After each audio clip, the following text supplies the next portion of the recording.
L'Afrique doit s'unir, c'est l'idéal continental qui a inspiré Kwame Nkrumah, l'un des pères fondateurs de l'Organisation de l'Unité africaine. 51 ans après sa création, l'OUA, aujourd'hui Union africaine, se veut le cadre par excellence de concrétisation du rêve panafricain.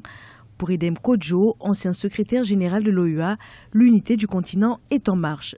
En 1963, Kwame Nkrumah avait jeté le pavé dans la mare et de façon massive. Un État, un gouvernement, une seule force armée, une seule diplomatie. Cette idée, elle a trouvé une concrétisation dans beaucoup de secteurs. Je ne veux parler, par exemple, que des communautés économiques régionales, les fameuses CER. Outre les conflits entre États qui ont sensiblement baissé sur le continent ces dernières décennies, l'Afrique a connu de grands progrès politiques et économiques. Il y a beaucoup de choses qui ont été faites. D'ailleurs, prenez le développement économique, il n'y a pas si longtemps que ça. On nous considérait encore comme le dernier des Mohicans.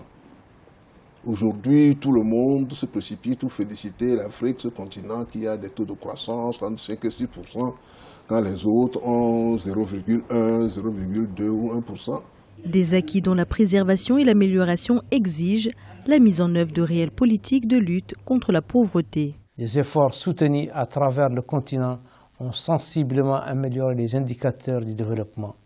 Des efforts supplémentaires doivent être consentis pour combattre les maladies endémiques et faire reculer le chômage et la pauvreté, en particulier dans les rangs des femmes et des jeunes. Nous devons veiller à la modernisation et à l'expansion de nos infrastructures de base, à la bonne gestion et à la valorisation de nos ressources naturelles.